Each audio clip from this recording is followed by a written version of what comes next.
Guys, this is Brad from Blue Nile Farm. If you have rough fields and you're doing hay or even pasture ground, and your fields are so rough that you're just wearing and tearing on your equipment and just get beat up as you drive across them, this video is for you. I'm going to kind of show you how to kind of knock out the ruts and smooth out those fields to make it easier to go through them, and so you don't tear up your ground or ruin your hay or your pasture. So stay tuned. So today we're going to use the two most important tools you'll need in your arsenal as far as I'm concerned, and that's an offset disc and a chain harrow. This is a 20-foot chain harrow. Could be smaller, could be larger, it doesn't really matter. And you need an offset disc. Yeah, both of those tools, you can really make some damage to these rough fields and really be able to maintain them properly without hurting your stands. And I think that's probably the most important thing that a lot of guys do.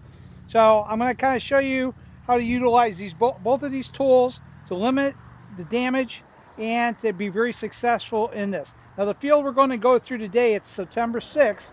My plan with this field is not to do any overseeding at all, because I think overseeding is going to, it's basically not essential this time. And the reason why that is because it's beginning of September. I still have about the 6 to 8 weeks of growing season before winter sets in. And so I think that the field itself will have plenty of time to recover. And I'm in northeastern Ohio. It may be different from where you live, but if you have about 6 to 8 weeks left of your growing season, no matter where you are in the country, this is the type of thing that you can do to really minimize your field losses. Or if anything, you're not going to lose anything. Second thing is, every time at the end of the season, when I get done with the field and I got my last cut off of it, I try to run the chain harrow through it and basically incorporate any of the seed that falls on the ground back into the soil. It's kind of like a free overseeding, and that's where the chain harrow comes in. So this field that we're going in, I actually chain harrowed it about 2 weeks ago, and there's growth that's actually starting, and I want to show you just based on the chain harrow alone. Now when we go over this with the disc, we're not really going to destroy any of that. We may wreck a little bit of it, but not enough that's going to make a difference. And even if we go back over it with the chain harrow, you'll see later, you're not really going to ruin your stand at all, because you're only affecting just some of the plants, not a lot of it, because the root system that's already established isn't going to be affected at all. So first off, let me show you the new growth so you can kind of see some of the benefits of just running the chain harrow first. So this field has been around, that I've been farming it for the last 10 years, and I've been religiously overseeding it and spraying it and trying to get some fertilizer to it. And every year at the end, I try to run a chain harrow through it, and that's why you see this striped appearance to it. And if you look real closely, if we go down to a spot, we'll go right here, and I'm standing in the headlands, you'll see a lot of small little growth that's starting to pop up. And that's what I'm looking for, and that's because I incorporated some of the seed that from baling back in with the chain harrow. So it's doing us a service. So today we aren't really going to affect it, but what we're going to do is loosen up the soil a little bit. We're going to kind of work the top layer. We're going to break up some of the old thatch. Even though we did it with the chain harrow, we're going to run an offset disc through it, and it's actually going to slice into that thatch and really loosen it up. And it'll also be all a positive thing, because not only is our main goal to chain, kind of like smooth out our field, but our goal also is to create a healthier stand. And the thicker our stand is, the better our yield is. So this is what our plan is for the day. So let me kind of explain some of the things that you need to consider when you do this type of work. Right now my fields, these fields here that we're touching, probably have not been touched in 20 years. And I inherited this field, and nobody's ever tilled it. So that's one of my biggest issues, that things needs to get tilled. So that's step one. But I'm not going to till it because I have so much money invested in spraying and seeding and overseeding, and it is a prolific field and it produces well. It needs a lot of TLC, more fertilizer, more lime, that kind of stuff, and I'm trying to get to that next year. But in the meanwhile, this field is so rough that it slows me down and it wrecks my equipment, and it's not fun to drive into. I almost dread going in it. So I bought the offset disc with the intention specifically to knock off and use it as a precision tool not just a big heavy disc just to go in and work a field. So by doing it precisely, we're only going to cover 1 to 2 inches depth. And the way we do that is by using spacers at our cylinder. And right now, this thing will go down and only dig about 1 to 2 inches deep in a field. So because our ruts are small, and the reason I explain the rut is kind of like a speed bump. And you know, normally when I travel a field, I go long ways through. But when I have to cross the field, it's like going over a speed bump every foot, and it's really tough to travel, and especially when you have to pick up your bales. And sometimes in the headlands, it becomes very rough as well. So this tool is designed to just go down about 1 to 2 inches, not to ruin the root system. And because I have grass hay, my root system's down about 4 to 6 inches. I'm not damaging any of the plant generally, so it should recover relatively quickly. By using a disc too, it also breaks up the top thatch, and something that you necessarily can't always break up, and it loosens the soil, so we're going to have better drainage. We're going to allow our plants to grow better. We're going to free up our root system, let it expand, and we should create a tighter and thicker stand. So those are all very, very important aspects of things that a lot of guys don't take in consideration. Also, when you want to do this, you want to do this in the fall of the year generally. For me, because I live in northeastern Ohio, you know, getting out here in the spring is pretty wet. It's a lot easier for me to do it in the fall, and fall is a great time for overseeding. So when you do this, think about not just doing this as an overseeding program. You also think about doing it around the time of maybe putting down lime or fertilizer, you know, at the same time. You can get everything incorporated all at one time, and just take your time whacking on a field. So my plan today, just to make it simple so you understand, is that, you know, I am not going to overseed this field at all. It's technically been overseeded because of the last baling that I did, and I did chain harrow it, so it technically has been overseeded. The second thing I'm going to do is run through this. I don't have any lime or fertilizer I'm going to put down. All I plan on doing is affecting the ruts and working on the thatch. So we're going to make 2 passes with this offset disc, and after the 2 passes, we're not going to dig any more, and we're only going to go the same direction, because I travel my field the same direction. I don't want to crisscross the field. If I start crisscrossing the field, what you're going to do is you're actually going to make little pieces, and you're going to be destroying kind of your field. I don't want to do that. I just want to slice through my field and take whatever's loose on the surface, and I'll take the chain harrow here, and it will actually take those pieces and smooth them out and fill in our ruts. Now understand, this is not going to make it a golf course at all. But what we're trying to do is reduce the roughness of a field. And it might happen, you know, take several years to do so. But you need to make it smoother so it's more enjoyable. Because I'm telling you right now, most of my biggest costs, personally, as far as repairs go, all occur because of rough fields. And if I can reduce the rough fields, I'm probably going to have a lot less losses due to the damage. So I think that this is a good program to get involved in, because it does multiple things all at once, and that's why I think it's so valuable, and most people don't do it. You know, if your fields get rough, what do? You wind up plowing it all under, starting from scratch and trying to smooth them out, and a couple years later, boom, they're going to go back to being rough. So what we're going to try to do is not to reduce it and get this part of a regular program. Also, you do not want to do this every year. This is one of those things that you want to do every 3 or 4 years, and you should overseed every 3 or 4 years. So it works out better if you do basically kind of put it into like a norm or a part of your program. Because when you have to plow up a field, you know, you're really losing money. And if you can keep that field in production, you know, this is the easiest and smartest thing I could think of as a small farmer. And this thing also includes pastures. You know, if you take care of your pastures and you spread manure on them, or you have livestock on them and you're chain harrowing and spreading that manure around, and you have a lot of cattle ruts or horse ruts in the field, you know, again, this offset disc and the chain harrow together will do you some good. You know, I have pastures with horses in it that are a lot smoother than these fields. These fields are terrible, and they just definitely need to have something done to them, and this is really the best way to go. And if I was doing a legume like an alfalfa or a clover field, I would definitely probably consider overseeding right away, and the reason for that is because they're shallow rooted, and you may do more damage to your crop than you would like. So I would definitely overseed if I was doing this program with with those legumes. But if you're doing grass hay, don't always assume that you have to overseed it, because you have plenty of time. You're not going to. Just remember, the more you go over this with this disc, the more likely you're going to chop it up.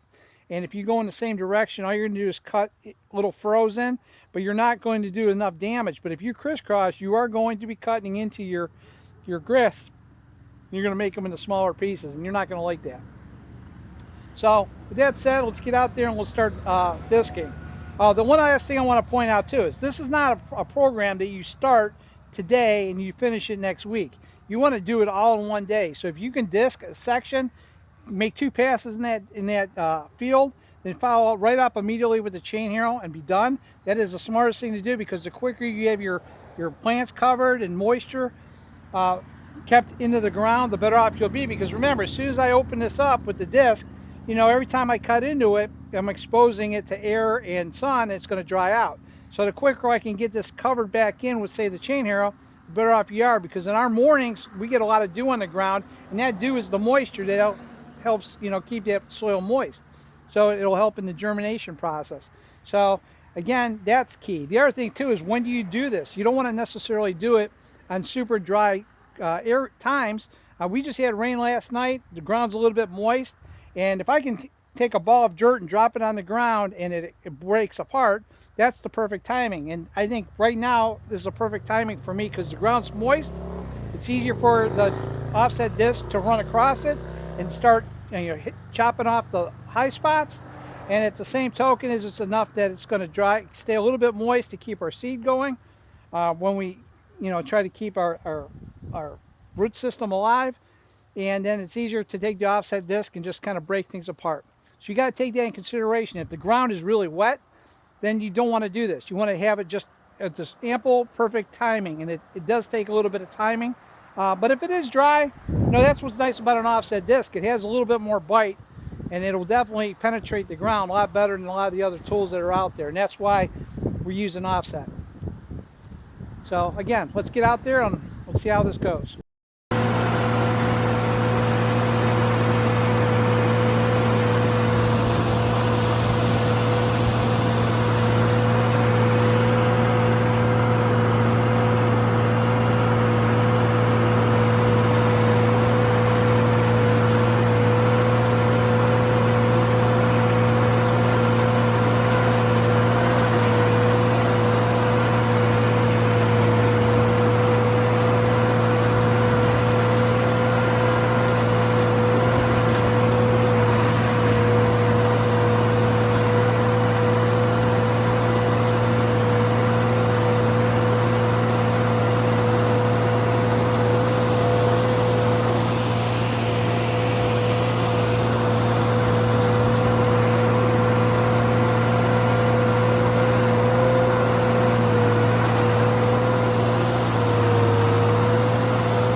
So here are basically a couple little ditches or swales, or call them what you will. Basically ways to kind of direct water off the field. And they took a dozer and they kind of edged it in and kind of cut a trough through this. And normally I drive right over it, but it's pretty rough, and it's really hard on me and the tractor and whatever I'm pulling. So I really wanted to get in here and attack this besides the ruts. So I did crisscross this up at the top, and hopefully I can kind of fill this in a little bit. But I'm still pretty confident that the grass will grow back and do what it needs to do. And you can see now that my field is you see a lot of chunks sitting in it. And that's just kind of the nature of the beast. But, you know, if you would crisscross this whole field, you'd break things up a little bit more. And when I actually cut my fields, I cut them at 4 inches, my grass hay, so it recovers quickly. And I think that's something you need to take in consideration too, is when you want to go into the field and attack it, and disc it. You know, some guys cut really low. I suggest your grass is between 4 inches and 8 inches, and that'll give you a little bit of time to recover.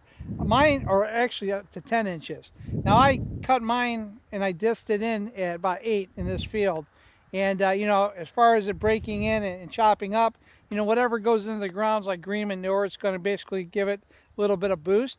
But I think that once we chain harrow this, you're going to kind of see how this all kind of comes together.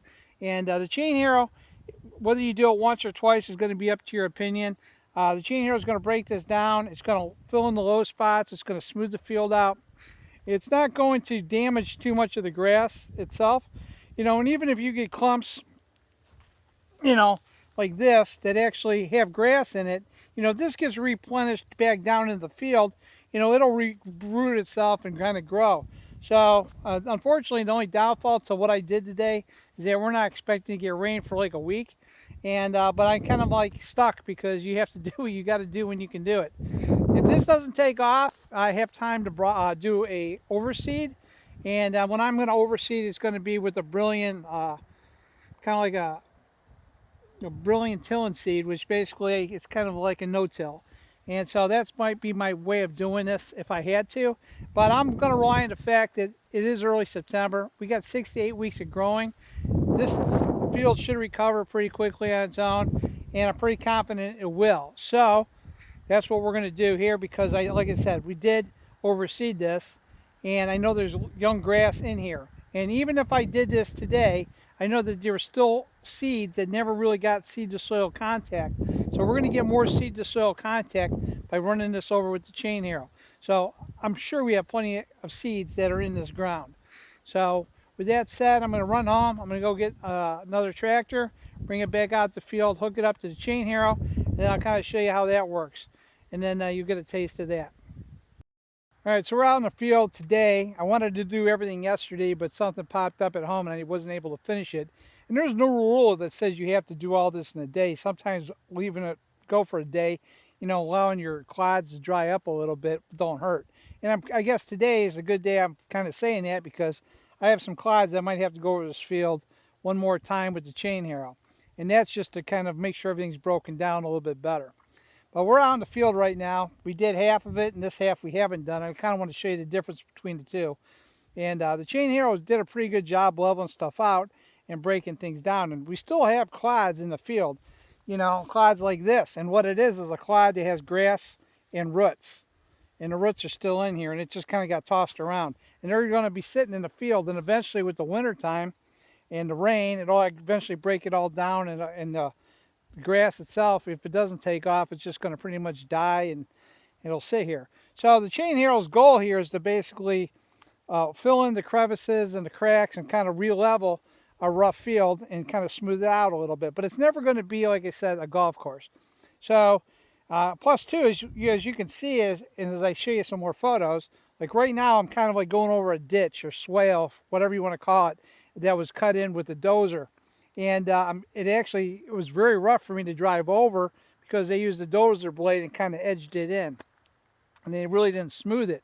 And right now, so when I drive over with the tires, I get kind of tossed around. So what's nice is when I went over this swale with the disc, it actually, now I'm pulling some of that dirt into that tight area, so I kind of fill in that swale a little bit, so it's easier for me to drive over. But this thing doesn't really catch a lot of water. That's why I'm not really worried about filling it in a little bit. But it does what it needs to do.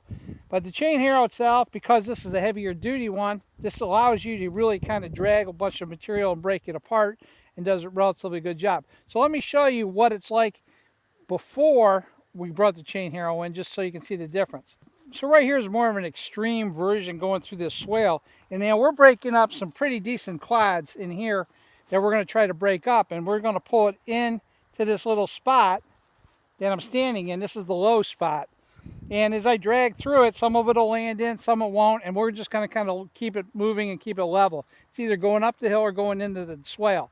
But the goal here is, again, it'll break it up, and there's a big difference between going through it this way or not.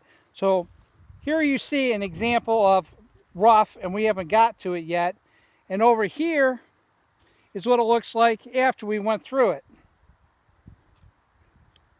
So over here is an example of where we took our chain harrow, made one pass through this little ditch, and I was able to kind of throw in a bunch of dirt in some of those low spots that will eventually break down with the weather and with the snow and the rain and everything else, and it should mesh. So, you know, don't look at a field like this and think, oh my God, I've made a huge mess, it'll never go away. You know, Mother Nature will smoothen all this out for us, and our grass will start to grow up because now it has a little bit of the crust being broken. It has roots now, places where they can kind of break and move into the soil. So I'm not too upset about this, but I may make one more pass just to be safe on my end of it, just so I feel that it's a little bit more leveled out. But remember, the more you go over this, the more you're going to actually rip up grasses, and that might not be something you want to do. So it's going to be your decision whether you go once or twice. You know, I'm trying to smooth this field out. In worst case scenario, if I have to overseed it, so be it. But I think that there's enough grass in here that's just going to take off again. So for me to run back through with the chain harrow, because it doesn't do so much damage, all it's going to do is break up more clumps. I think I'm good to go no matter what I do. And to make these clumps a little finer won't hurt a bit, you know. And, you know, over the years, once you start doing this, you say you do this every 3 or 4 years, and every year you run your chain harrow through your fields at least once, you know, you're going to take any high spot and you're going to break it apart. So any of this residue that we have left in this field that's still clumped up will be broken down eventually by our chain harrow. So I think it's a good way to do this because, you know, just running through with this tractor right now after the disking, that Kubota is a smaller tractor. Normally I get into these certain spots and I get thrown around on the tractor. I'm going through these fields a lot better than I did before. So I think once the water hits it and things level out, I think it's going to make a lot of positive strides as far as a more level field. And I think our field's really going to recover really easy. And that's kind of what I'm shooting for. Over here, you can see this is the area that we have not went through with the chain harrow. The disc went through it. It chopped some of this up. You can see a lot of grass still in here, you know, but it's broken up. I mean, there's sections in here that are broken up and we opened up the soil to. And when we level this out, it'll just kind of take that dirt and just kind of break it up and fill in the low ends and the holes that we have in these fields. And we're just going to keep going up and down. Now, generally, I like to stay striped. So when I look at my field, you know, everything has a striped appearance to it. And if I go back over the field, I always like to go the same direction. And the reason why I do that is because, one, I'm not messing around with the seed, and I'm just kind of, when I blend everything, it just keeps blending in the direction that I started. So I will follow my stripes that I created on the first time as I continue to go through this process. And it's just, not only does it look good when you're finished, but, you know, it gives you some kind of bearing of where you're at. I also want to talk real quickly about the chain harrow here. This is a 20-foot Wingfield harrow made out of Illinois, out of Wingfield Harrow company. They call it the Great American Harrow. I bought this as a 10-footer. Then a year later, I extended it and put on the wings. And this company basically sells them like in kits where you can develop them from just a straight, say 10 or 12 footer to adding on wings, a 4-foot or 5-foot or 6-foot wing on each side. You can actually get it where you can actually get a wheel kit for it, so you can basically pull it in the field and have it and actually pull it down the road, where this is a 3-point model. So there's a lot of adaptations that you can do with this type of harrow, and the cost is reasonable. They're, you know, a 20-footer will cost you about $10,000, and it's a good investment because you can use it for multiple things, not only just doing fields, but you can do other things with it, you know. And we'll talk, I have other videos that I kind of discuss how I utilize this. But what I did with this harrow itself is I use a quick attach because it makes it a lot easier for me to hook up. And also I always use a hydraulic top link so I can control the front and back, and so I can make sure that these tines get down on the ground to where I want them to run. So that makes a big difference for me as well. Plus, with the hydraulic top link and the quick attach, not only can I raise this, but I can actually tilt this back end up, and basically allows the chain to kind of drape down, so it's easier for me to transport. These are great harrows. They work real well. And I also run all my harrows on aggressive because I wanted to get as much penetration in the ground as possible, and I've had no problem whatsoever by running it that way. And it's not a very easy process to switch these around. So once I set it up, I stay that way, and that's why I went with the aggressive. But I use this chain Harrow on the manure. I use it on fields that I'm finishing, and again, I'm using it obviously to part of the overseeing process, and I use it to remove a lot of thatch. And basically, also, you could use it to incorporate fertilizer and lime. And it's something you should basically incorporate in any of your operations if you own a farm. So, today we're out here trying to kind of like work our rough fields and try to tear out these ruts and to allow natural overseeding to take place. So, again, this tool coupled with that offset disc is vital to do this type of work. And that's why I'm trying to promote it, because I think it'll make a lot of people's lives easier, because they see guys all over the country getting bopped around in the fields, and it's really rough, and it's hard on the equipment, it's hard on you. And, the smaller the track you have in a hayfield, the more you feel it.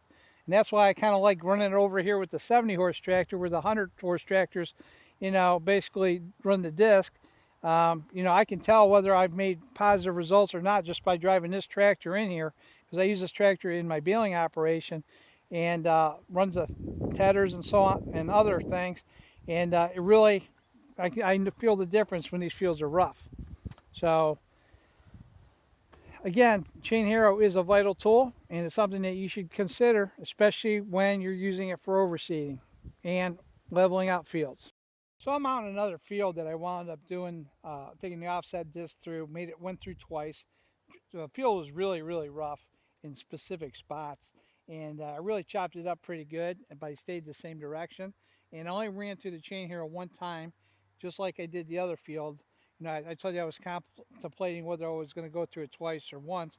I think it just did it one time. And I think that that's probably your best bet sometimes, because even though we have clods in the field, they're a little bigger. And because I deal with snow and rain, I have really kind of nasty little Ohio weather, that by the time that I address this field next year after first cut, that most of the stuff's just going to melt back into the soil. And, since I also cut it 4 inches, I'm not going to worry about having any debris actually going into my disc mower, even if it wanted to. So, it's just a good peace of mind that, even though it might look kind of rough and bad and look brown now, once the moisture hits it and its grass starts to react, the flourish and start to grow, all this dirt's going to melt right back into filling the holes and the gaps that we created with the offset disc. And that's really the best way to deal with this. And as I went through the chain Harrow, and I was going in first gear of high with my Kubota, I was going about 5 miles an hour, five and a half. I wasn't really bouncing around even close to where I would be if I didn't go over this with the disc. So the combination, like I said, works out really good, and it's well worth the try. And I just want to show you another field that I did as well. And I'm going to let Mother Nature recoup this field too. I'm not going to overseed it at all. And I'm positive when I did this, it had about almost 10 inches of growth. It was relatively high when I came through with the chain or with the offset disc, but I know it's going to recover very well. And it may not look like it now because it looks brown, but it's mostly a lot of dirt that's laying on top of the grass. So once water hits this thing and we get some rain, it's going to take off again like you wouldn't even know it. So I want you to kind of take a good look at this field and see what it looks like now, because we're going to come back and I'll show you this field as well in about a month, and you'll see the difference, because these fields do recover pretty quickly, and you'll be kind of amazed how much better this is going to look by next year. So you just got to give it a shot and give it a try, and I think you'll be really happy with the results, because the trade-off of broken equipment, rough rides, and just rough fields, it doesn't go well for me, you, or anybody else for that matter. It just makes making hay sometimes very rough, especially with smaller tractors sometimes. So, but I've had some of my big tractors hit some of these ruts and knock me almost out of the seat, and that's not fun at all. Then I watch my equipment bounce around the field and I almost cringe, like, oh, please don't break down, because I don't have backups for every piece of equipment that I have, and the last thing you need is an expensive breakdown, because it's not worth it. And depending on the size of the field you're doing, if your breakdowns are $1,600, in parts and labor and all, it's just not worth it. So that's what makes it very challenging, and that's why I am incorporating the offset disc and the chain harrow on a regular uh, basis to work my hayfields, and that is to reduce the damage and reduce the uh, the ruts, reduce the rough fields. Make them as smooth as I can.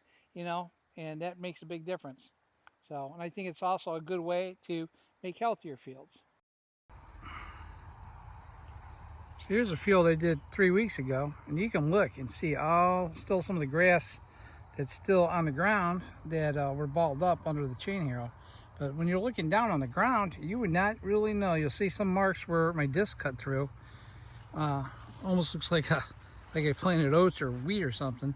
But you can see the striations where the disc went in. But man, it's grown back without a bit of problem. And I did throw a little bit of seed in here, but it really wouldn't have made that much difference. I think I only had 50 pounds of seed and I dumped it in here, and I don't think it's going to make major improvements. I do see some small grasses coming up, but that could also be done through overseeding as well from natural seed that fell after I planted.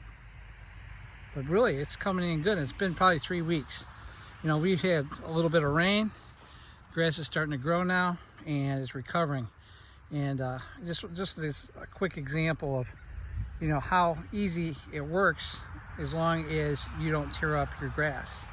2 passes with that offset disc followed with that chain harrow does wonders, and it's well worth the investment, and they do very well together. It's a great combination that I suggest if you were concerned about hayfield maintenance, rough fields, overseeding.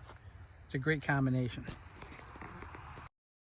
So anyway, thanks for watching the video. Hopefully you gained something from it. I just want to keep touching on this concept here because, not everybody's going to watch the same video.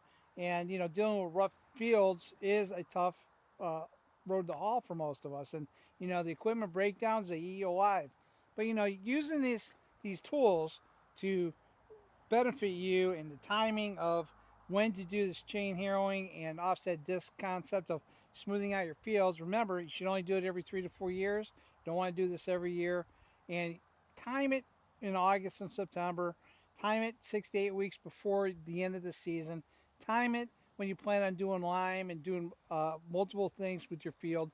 If you plan on overseeding, then this is a great time to run through with the offset disc and the chain harrow. And even if you plan on no-till drilling it, you don't necessarily have to do it all at the same time if you're going to no-till. But if you're broadcasting seed with a broadcast spreader, I suggest you get on it right away and do it all at the same time. So what I mean by that is take your offset disc, run it twice, come through with the chain harrow, then go over and broadcast your seed, and go back over the field again one more time with the chain harrow, and that incorporates your seed, and you're done. And you should be good to go. If you're doing legumes, clover, alfalfa, trefoil, whatever, something along those lines, if you're going through and trying to level your fields, you almost have to use some kind of overseeding because of the shallow root system they have. But when we deal with grass hay, generally you're good enough if you get here early enough, and depending on the maturity of your field and how dense it is, you may be able just to let this field recover on its own, and you don't have to apply any seed and save your cost. And I think it's just another option. So hopefully this was helpful. These are just some pointers and some ideas that I want to present to you to give you a way of combating rough fields and how to make healthier fields. So with that said, thanks for watching, guys. I'll talk to you later.